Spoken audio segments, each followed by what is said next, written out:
નમસ્કાર દર્શક મિત્રો, આપ જોઈ રહ્યા છો નિર્માણ ન્યૂઝ કાર્યક્રમ ટુ ધ પોઈન્ટ સાથે આપની સમક્ષ હું છું પ્રીતિ તિવારી। દર્શક મિત્રો, ટુ ધ પોઈન્ટ પર આજે એક એવા કુદરતી સંસાધન વિશે વાત કરવી છે જેના વગર આપણું જીવન અશક્ય છે। વાત કરી રહી છું માટીની। દર વર્ષે 5 ડિસેમ્બરના રોજ આપણે વિશ્વ માટી દિવસ એટલે કે વિશ્વ સોઇલ દિવસ, વર્લ્ડ સોઇલ ડે દિવસ તરીકે આપણે ઉજવણી કરીએ છીએ, જેથી આપણે માટીનું મહત્વ, માટીનું સંરક્ષણ અંગેની જાગૃતિ આપણે લોકોમાં ફેલાવી શકીએ।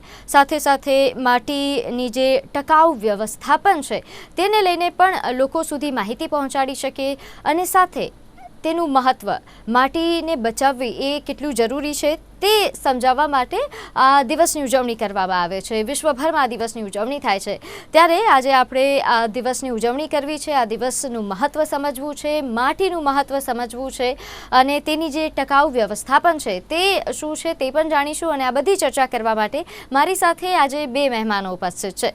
મારી સાથે લોક ભારતી યુનિવર્સિટીના vice chancellor doctor Rajendra Khimani છે, સાથે મારી સાથે આજે GNFSU જેના એક્સ ડિરેક્ટર અને retired professor doctor Kandarp Mewada ઉપસ્થિત છે। Halol Gujarat national farming science યુનિવર્સિટીના તેઓ રિસર્ચ ડિપાર્ટમેન્ટના એક્સ ડિરેક્ટર છે। પહેલાં તો આ બંનેનું નિર્માણ ન્યૂઝ પર સ્વાગત છે। આભાર। શરૂઆત ડૉક્ટર કંદર્પ આપનાથી કરું છું। પહેલાં તો આજનો દિવસ ખૂબ જ મહત્વપૂર્ણ માટી દિવસ। આમ તો ભારત અને માટીના સંબંધની જો વાત કરીએ તો આપણે લાગણી સાથે જોડાયેલો છે, માટી સાથેનો આપણો સંબંધ દેશભક્તિ સાથે પણ આપણે જોડીએ છીએ, પરંતુ આજના દિવસે આપના મતે આજના સમયમાં, આધુનિક સમયમાં માટીનું મહત્વ એ લોકો સુધી પહોંચાડવું કેટલું જરૂરી? ખૂબ જ સુંદર પ્રશ્ન કર્યો આપે, ને સૌપ્રથમ તો નિર્માણ નો ખૂબ ખૂબ આભારી છું। એક સુંદર કવિતાની પંક્તિ છે, તેનાથી હું શરૂઆત કરીશ। મારી જ લખેલી છે બહુ વર્ષો પહેલા કે માટીમાંથી નીપજ્યો માણસ માટીમાં મળી જશે, માટીમાંથી જીવન ઉપજે માટી માથે મેલ, આ સૌ માટી ખેલ। માટી એ તો જીવન છે અને આપણે જીવનને જે રીતે બધી રીતે પ્રદૂષિત કર્યું છે, આપણા પોતાના જીવનને, આપણા અવકાશને, આપણા વાતાવરણને અને આપણી જમીનને, એ ખૂબ જ ગંભીર બાબત છે। પણ એનાથી પણ ગંભીર બાબત એ છે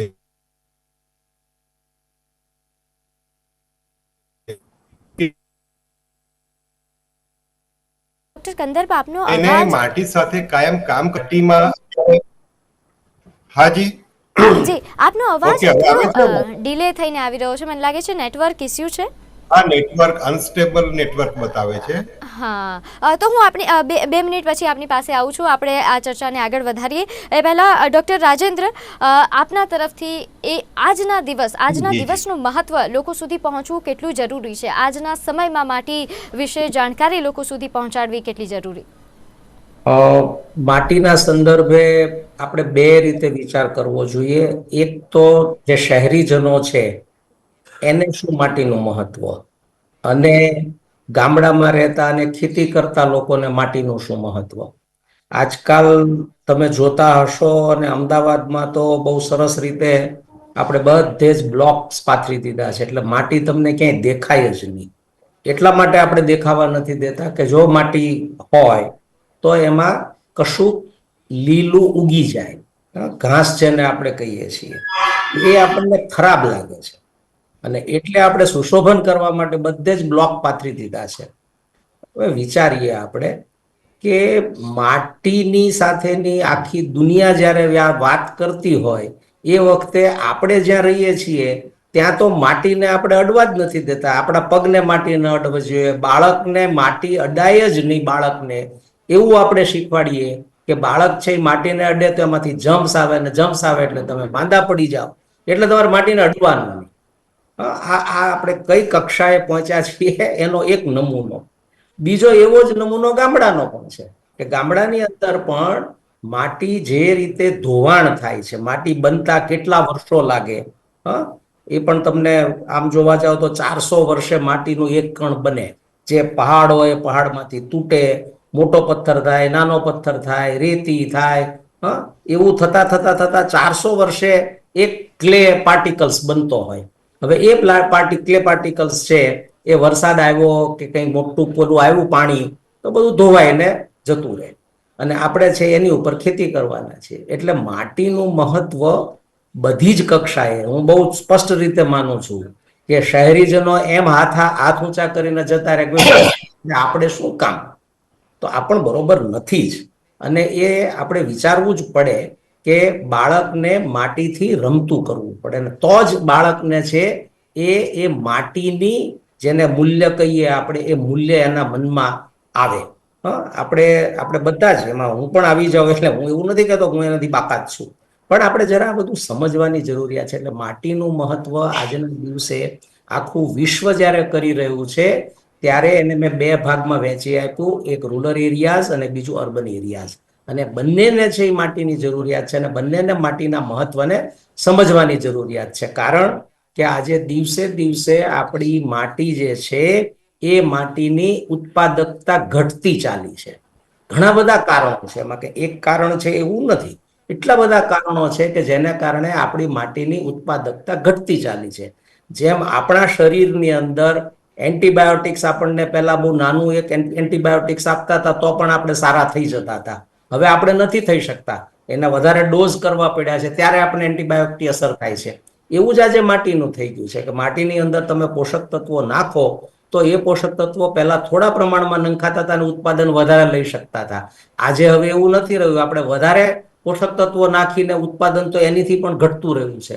તો આ બધા જ અલગ અલગ પ્રશ્નો છે, અને એમાં માટીનું મહત્વ એટલા માટે વધારે છે કે આપણે છે એ કોઈ પણ રીતે ધરતી ઉપર જ રહેવાના છે. અને આપણે તો કહીએ છીએ કે ભાઈ આપણા પગ તો હંમેશા ધરતી ઉપર હોવા જોઈએ. આપણે ગમે એટલા આકાશમાં ઉડીએ બધું કરીએ પણ પગ ક્યાં હોવા જોઈએ, તો કે ધરતી ઉપર. તો ધરતી ઉપર એટલે શું કે મારા પગ મારી માટી સાથે સંકળાયેલા હોવા જોઈએ, જોડાયેલા હોવા જોઈએ.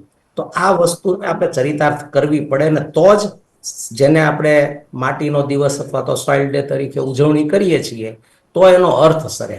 બાકી સ્લોગનો બોલીએ અને તો બધું બહુ સરસ રીતે આપણે કરતા હોઈએ છીએ. એટલે માફ કરજો મને, પણ જ્યારે માટીની વાત આવે ત્યારે હું તો બહુ બાળપણથી કહું છું કે આપણા બાળકને માટીનો સ્પર્શ થવો એ સૌથી પહેલો આપણા બધાની એક કન્સર્ન બનવી જોઈએ કે બાળકને માટીનો સ્પર્શ થાય તો જ એને માટીની કિંમત થશે, અને તો એ ગમે ત્યાં કામ કરશે તો એ માટી સાથે કામ કરી શકશે અને જમીન સાથે જોડાઈને કામ કરી શકશે. આટલી મને એમ છે કે શરૂઆતની ભૂમિકા હું બાંધું, પછી આપણે એની ઉપર વધારે વાત કરી શકશું.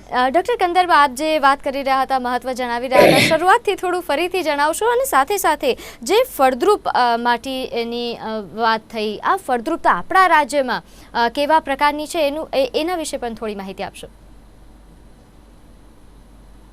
જે રીતે રાજેન્દ્રભાઈએ વાત કરી કે આપણે માટીથી અલગ થઈ ગયા, અને હું મારી વાત ફરીથી આગળ વધારું કે માટી અથવા જમીન એની જે પોષણ ક્ષમતા છે, ફળદ્રુપતા શબ્દ હું નહીં વાપરું, હું પોષણ ક્ષમતા શબ્દ વાપરીશ. પોષણ ક્ષમતા દિવસે દિવસે ઓછી થતી ગઈ. એના ઘણા કારણો છે. એમાં એક તો કૃષિ રસાયણો છે, બીજું આડેધડ જે પિયત આપણે આપીએ છીએ, ગમે તે પાણીથી પણ તાપતા રહીએ છીએ તે પણ એક કારણ છે. વધારે પડતી ખેડ કરીએ છીએ તે પણ એક કારણ છે. આમ ઘણા બધા કારણો એક સાથે અને લાંબો સમય સુધી રહ્યા, એને કારણે આપણી જે જમીન છે એનું પોત નબળું પડ્યું. પણ એનાથી વધારે દુઃખદ બાબત એ છે કે જમીનની આ જે ગુણવત્તાનો બગાડ થયો છે એનાથી જે લોકો ખેતી સાથે સંકળાયેલા છે એવા મારા ધરતીપુત્રો તો અવગત છે જ નહીં. એમને તો એ વાતનો જરાય અહેસાસ નથી. ખેડૂતો સાથે ફરું છું, ઘણા ખેડૂતોનો સંપર્ક કરીએ છીએ.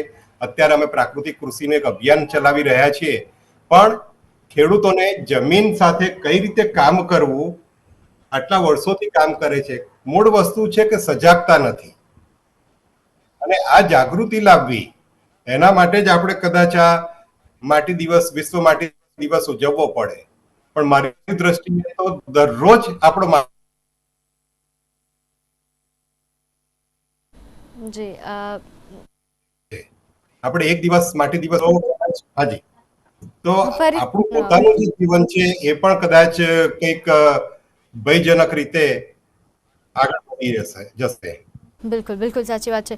હવે ડૉક્ટર રાજેન્દ્ર, આપ જે વાત કરી રહ્યા હતા કે કારણ કે માટીથી હવે આપણે દૂર થઈ રહ્યા છે, ખાસ કરીને શહેરીજનો, પરંતુ શહેરીજનો માટીથી દૂર થઈ રહ્યા છે એની પાછળનું મુખ્ય કારણ એ પણ છે જે માટી શહેરમાં હવે બની રહી છે એ માટીમાં જે ભેળસેળ, જે પ્રદૂષણ મિક્સ થઈ રહ્યું છે એના કારણે દૂર થયા છે. હકીકત એ છે કે એ પ્રદૂષિત કરવામાં જ આપણે જ જવાબદાર છીએ, પરંતુ એના કારણે હવે લોકો માટીને સ્પર્શ નથી કરતા, ખાસ કરીને શહેરી વિસ્તારમાં. એ જે પ્રદૂષણ માટીમાં આવી રહ્યું છે તેની પાછળના કારણો એને ઘટાડવા માટે શું પ્રયાસ થવા જોઈએ? પહેલી વસ્તુ તો તમે જે કહો છો એ બહુ એટલે એકદમ સાચું કહી શકીએ એવું કારણ નથી. એટલા માટે પ્રદૂષણ ચોક્કસ છે, એની બિલકુલ ના નહીં પાડું, પણ એ પ્રદૂષણ છે એ કયા વિસ્તારોમાં, કઈ જગ્યાએ, કેવી જમીન ઉપર, આ બધું જરા વિચાર. આપણે જોઈએ છીએ કે અત્યારે અમદાવાદ, તમે અમદાવાદમાં છો એટલે અમદાવાદની વાત કરો તમે, તો તમે જોઈ શકો કે ઓક્સિજન પાર્ક આપણે બધા ઊભા કરવા પડ્યા છે, બરોબર છે? અને એ જે પાર્ક ઊભા થયા છે એની માટી શું ખરાબ થશે? એ નહીં થાય. એ માટીમાં તો રમીએ આપણે સમજીએ. હું જ્યારે માટીની વાત કરું છું, અનેક કારણો છે પ્રદૂષણ જમીનમાં આવવા પાછળના. મુખ્યત્વે જે કારણો છે એ ભાઈ કંદરભાઈએ કહ્યું એમ રસાયણો છે, કે એ ત્યાં બીજી રીતે આપણે જે રસાયણો વાપરીએ છીએ એ રસાયણો છેવટે માટીની અંદર ભળે છે. અને એનીથી વિશેષ જે પ્લાસ્ટિકની વાત આપણે વારંવાર કરીએ છીએ કે વર્ષો સુધી પ્લાસ્ટિક છે એ માટી સાથે ભળી શકતું નથી અને એ માટીમાં મોટું પ્રદૂષણ કરે છે. કારણ કે એમાંથીને જે કંઈ રેઝ નીકળે છે એ બધા જ છે એ અલ્ટિમેટલી માટીને બગાડે છે. એ તમારી વાત બિલકુલ સાચી છે કે માટી આપણી ખરાબ થતી જાય છે. તો આ ખરાબ થતી માટીને અટકાવવા માટે સૌથી સારામાં સારો ઉપાય એ છે કે એની ઉપર કોઈક ને કોઈક વનસ્પતિ ઉગતી હોય. જેટલી વનસ્પતિ ઉગશે એટલી માટી સારી થશે. આપણે આ સમજવા જેવું છે કે જેમ આપણા શરીરમાં પણ, આપણા શરીરમાં કોઈક એવી વસ્તુ અંદર આવી ગઈ કે જે શરીરને જચે એવું નથી, તો શરીર સૌથી પહેલું એને બહાર કાઢી નાખશે. એમ માટી પણ છે, માટીને જચે એવી વસ્તુઓ નથી તો એને તરત બહાર કાઢી નાખશે. આ એની પ્રકૃતિ છે. તો આપણે એવું કરવું જોઈએ કે જ્યાં જ્યાં માટી છે, જેટલી જગ્યાએ વધારે વૃક્ષો, વનસ્પતિ, હું વૃક્ષો છોડી દો, તમે જેટલું વેજીટેશન કરશો એટલું એમાંથી ફાયદો છે. અને એનો ફાયદો શું છે એ પણ સમજીએ. ભાઈ કંદર્પે કહ્યું પાણીનું પ્રદૂષણ પણ વધતું જાય છે ને એ આવતું જાય છે. હવે આ બધી જ વસ્તુ જ્યારે આવે છે ત્યારે વરસાદનું પાણી આજે બધા જ શહેરોમાં અને ગામડાઓમાં સૌથી વધારે કોઈ પણ તકલીફ હોય વરસાદ આવ્યા પછીની, તો એ તકલીફ એ છે કે સૌથી વધારે છે એ એટલા બધા બહોળા પ્રમાણની અંદર પાણી વહે છે કે જેને કારણે આપણને નુકસાન થાય છે. સ્ટ્રોમ વોટર તમે જુઓ છો શહેરોની અંદર કે અલગથી સ્ટ્રોમ લાઈન નાખીએ તો પણ પાણી નીકળતું નથી અને સંગ્રહાય રહે છે.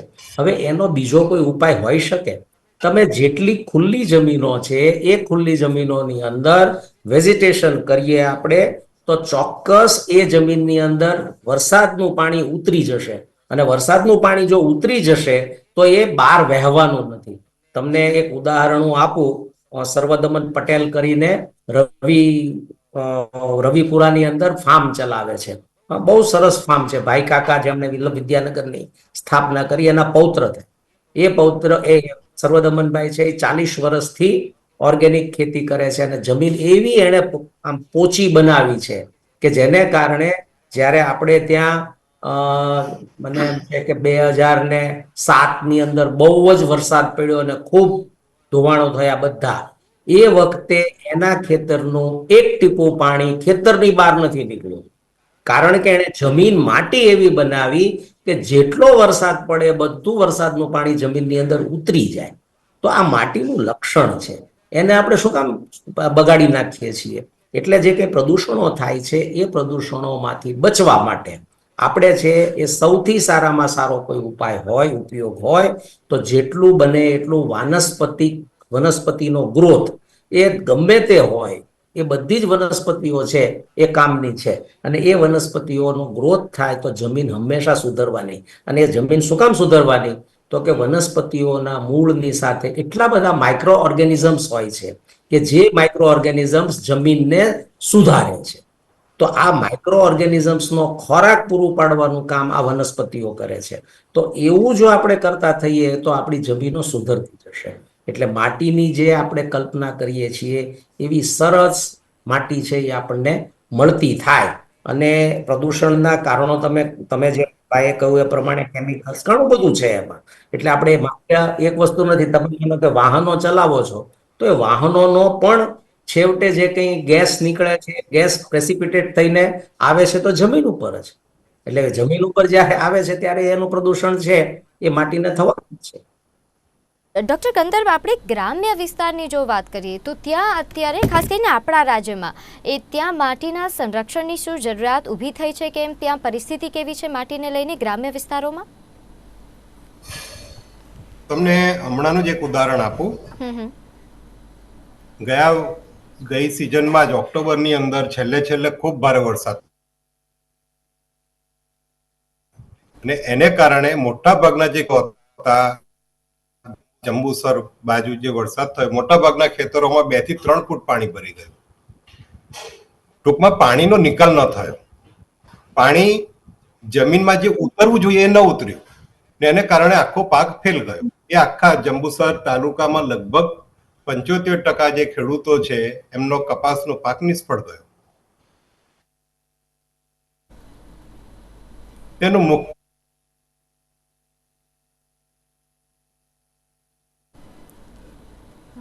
હતું કે જમીન એટલી બધી પાણી અંદર ઉતરી શકે. પાણીના આને કારણે શું થાય છે કે ખેડૂતો પાક તો નિષ્ફળ જાય છે જ, પણ સાથે સાથે જમીનનું જે ધોવાણ થાય છે, જે રીતે રાજેન્દ્રભાઈએ કીધું કે 400 વર્ષ થાય છે એક ક્લે પાર્ટિકલ બનવામાં, અને 30 સેન્ટીમીટરનું પડ બનવામાં 1000 વર્ષ લાગે છે. તો આ 1000 વર્ષની જે પણ મહેનત છે કુદરતની, એ ઘણી વખત 1 કલાકની અંદર આખું માટીનું ધોવાણ થઈ જાય છે. આ ખૂબ મોટો, આ પણ એક વિકરાળ પ્રશ્ન છે. એટલે પ્રદૂષણ તો છે જ, પણ માટીનું ધોવાણ પણ એટલો જ અગત્યનું છે. તો એના માટે તમારે સારી પિયત વ્યવસ્થા કરવી પડે, તમારે સારી રીતે જમીન વ્યવસ્થાપન કરવું પડે, જમીનમાં ખેડ એ રીતે કરવી પડે કે જેથી કરીને તમારું પાણી જે છે એનો યોગ્ય રીતે નિતાર થાય વધારાના પાણીનો, અને બાકીનું જે પાણી છે જમીનમાં પચી જાય. જમીનમાં પચવું એ અગત્યનું છે. ને આના માટે આપણી જમીન જે છે એ પોચીને ભરભરી જોઈએ. જે રીતે રાજેન્દ્રભાઈએ કીધું એ પ્રમાણે જીવંત આચ્છાદન, આપણે ત્યાં ખેડૂતોમાં આ આચ્છાદન વાળી કોઈ પ્રક્રિયા ચાલતી જ નથી. તો આચ્છાદન જે રીતે આપણે કપડાં પહેરીએ છીએ અને આપણા શરીરનું રક્ષણ થાય છે, એ રીતે કોઈ પણ જીવંત પાક, કોઈ વનસ્પતિ એ વચ્ચે ઉગાડવામાં આવે અને 305 દિવસ આપણી જમીન જો ઢંકાયેલી રહે,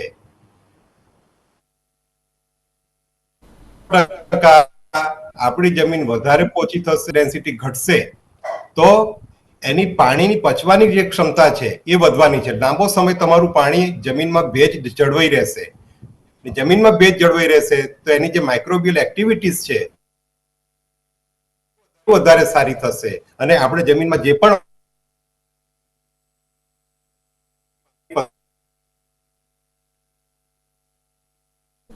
ડોક્ટર કંદર્પ, નાખીએ છીએ એનું ઓર્ગેનિક કાર્બન, એટલે આ એક આખી પ્રક્રિયા છે. અને એ પ્રક્રિયા હાજી એટલે આ પ્રક્રિયા જે છે એ હા બોલો. પરંતુ આપનો અવાજ થોડો ડિસ્ટર્બન્સ સાથે આવી રહ્યો છે, થોડુંક અવાજ. હા, એ હું ફરીવાર આપની પાસે આવું છું. એ પહેલાં આપણે આ કારણોની આપણે વાત કરી, ડૉક્ટર રાજેન્દ્ર, કે કયા કારણોસર થઈ રહ્યું છે, એના ઉપાય માટે આપણે શું કરી શકીએ. એની એવું નથી કે કોઈને ખ્યાલ નથી, ઘણી બધી વસ્તુ લોકોને ખ્યાલ જ છે, સરકારને પણ ખૂબ સારી રીતે ખ્યાલ છે, લોકો પણ એટલા જાગૃત છે, કારણ કે આપણે તો પહેલાંથી જ ખેતી પ્રધાન દેશ છે આપણો, એટલે માટી સાથે તો આપણે જોડાયેલા જ છીએ. પરંતુ એ ઈચ્છા શક્તિ એ કેળવવાની હવે જરૂરિયાત છે. તો એના માટે શું કરવું જોઈએ? અત્યારે જે માટીને બચાવવા માટે, માટીના સંરક્ષણ માટે સરકાર દ્વારા જે પગલાં લેવાઈ રહ્યા છે, એને શું વધારે વેગ આપવાની જરૂર છે? લોકોને જાગૃતિ માટે પણ વધારે વેગ આપવાની જરૂર છે?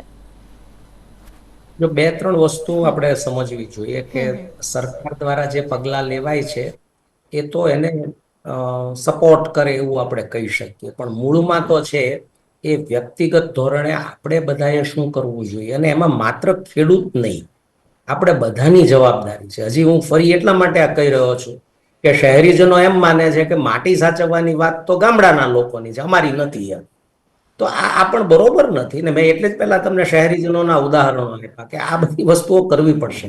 કંદરભાઈએ જે વાત કરીને બહુ સરસ અગત્યની વાત છે કે સૌથી પહેલું જો માટીને બચાવવી હોય તો 365 દિવસ એને કોઈ પણ પ્રકારનું આચ્છાદન હોવું જોઈએ. એમાં જો જીવંત આચ્છાદન હોય તો એ સૌથી ઉત્તમ છે.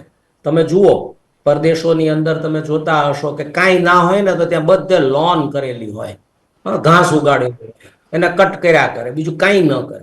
પણ એના કારણે શું થાય કે માટી ઉપર જે કંઈ પાણી પડે છે કે બીજા જે કંઈ પ્રદૂષણો આવે છે એ જમીનની અંદર ન જાય અને એ ઉપરના ભાગમાં રહે.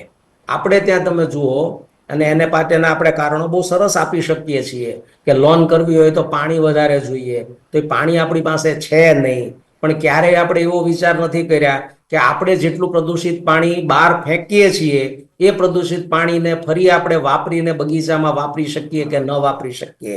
આપણી શહેરોની અંદર આ બધી જ આમ જોવા જઈએ તો નિયમો બનેલા છે કે દરેક સોસાયટી બને તો સોસાયટીએ આ વ્યવસ્થાઓ કરવાની છે. પેપર ઉપર આપણે બધું જ કરી લઈએ છીએ, પણ હકીકતમાં એ કશું થતું નથી.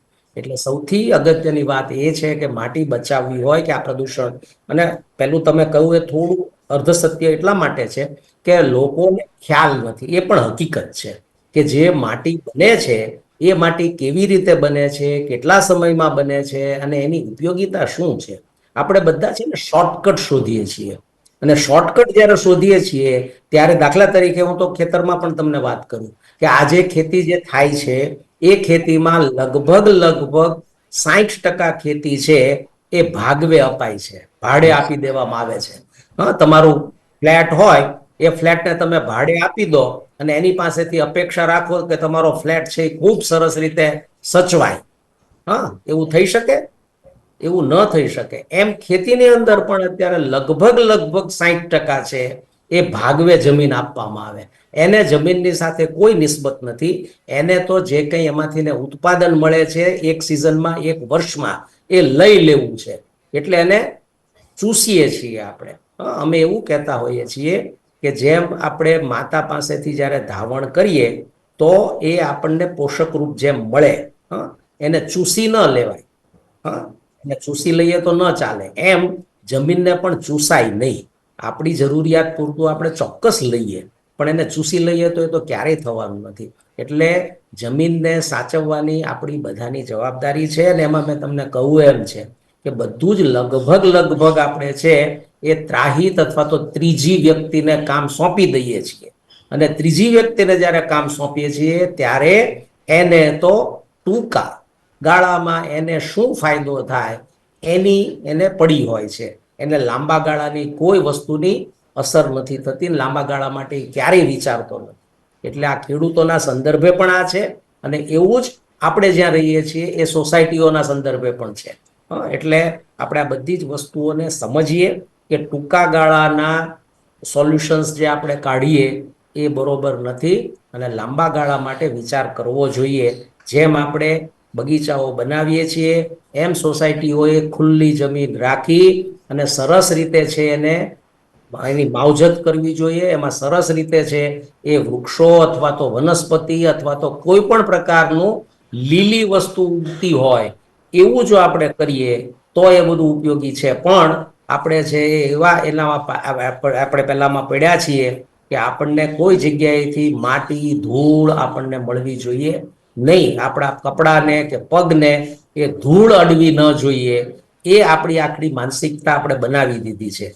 એટલે એર કન્ડિશનોમાં બેસવું, એટલા માટે એર કન્ડિશનોમાં બેસવું કે બારી બારણા બધા બંધ રાખીએ એટલે બહાર જે કંઈ પ્રદૂષણ અથવા તો ધૂળ એ બધું આપણા ઘરમાં ન આવે, અને બહાર આપણે પ્રદૂષણ કરીએ એના માટે કોઈ તકલીફ આપણને નથી. એટલે સૌથી પહેલા તો આ આખી વાતને જ્યારે જમીનને સાચવવાની બનાવવાની વાત હોય ત્યારે સૌથી અગત્યનો મુદ્દો એ છે કે સાદગીપૂર્ણ જીવનશૈલી કરવી જોઈએ. એક છેલ્લે હું એક વાત કરી દઈશ, પછી મને સમય મળશે તો ચોક્કસ કહીશ. પણ જ્યારે આપણે આઝાદ થયું ભારત, એ વખતે 42ની અંદર ગોળમેજી પરિષદમાં મહાત્માજી ગયા હતા, ત્યારે ત્યાંના પત્રકારોએ એમને પ્રશ્ન પૂછ્યો હતો કે હવે તો તમે આઝાદ થઈ જવાના. અને ઇંગ્લેન્ડ છે એ વખતે આખા વિશ્વની અંદર રાજ કરતું હતું, એટલે એણે એવું કહેલું કે હવે તો તમે અમારી જેવી જીવનશૈલી જીવશો ને. અને ત્યારે ગાંધીજીએ એક જવાબ આપેલો એને કે અમે જો તમારી જેવી જીવનશૈલી જીવવાનો પ્રયત્ન કરીએ તો અમને 7 પૃથ્વી જોઈએ. 7 પૃથ્વી હોય ત્યારે અમને એટલા નેચરલ રિસોર્સિસ મળે કે અમે તમારી જેવું જીવન જીવી શકીએ. આપણે અત્યારે દોડ એની માંડી છે કે આપણી જીવનશૈલી છે એ સાદગીપૂર્ણ ન રહે. આ ભલે માટી સાથે આપણે જ્યારે વાત કરીએ છીએ ત્યારે આ બધી વસ્તુને સમજવાની જરૂર છે. આ કોઈ એક જગ્યાએથી નથી થવાનું. એ આખી જીવનશૈલી જ્યાં સુધી નહીં બદલીએ ત્યાં સુધી આ કોઈ વસ્તુને આપણે બદલી શકવાના નથી. ઉપરથી જઈને આપણે ગુજરાતીમાં થાબડભાણા કહીએ ને, એવા થાબડભાણા ચોક્કસ કરી શકીશું, પણ મૂળ વસ્તુ ઉપર આપણે ક્યારેય નહીં આવી શકીએ. એટલે સૌથી પહેલું સાદગીપૂર્ણ જીવનશૈલી એ સૌથી અગત્યનો મુદ્દો છે. હું તો બહુ સાદી વાત કરું તમને કે આપણે 1.5 કિલોમીટર આપણા ઘરથી કશું દૂર હોય, આપણે કોઈ ચાલીને નથી જતા. ટુ વ્હીલર તો જ આપણે જઈએ. હા, આ નાની નાની આદતો સુધારી દઈએ તો પણ ઘણો મોટો બદલાવ આવી શકે એમ છે. ડોક્ટર કંદરપ, આપનો છેલ્લો મેસેજ આજના દિવસ માટે લોકો માટે. ફરી ડોક્ટર કંદરપ નો નેટવર્ક નથી આવી રહ્યો, માફ કરજો. આ બંને મહેમાનો અમારી સાથે જોડાયા તે બદલ આપનો ખૂબ ખૂબ આભાર. તો દર્શક મિત્રો, આજના દિવસે આપણે સમજ્યા માટીનું મહત્વ. હવે માટી સાથે જોડાયેલા રહીએ એ જ મેસેજ સાથે કાર્યક્રમ ટુ ધ પોઈન્ટ પર બસ આટલું જ. આપ જોતા રહો નિર્માણ ન્યૂઝ. નમસ્કાર.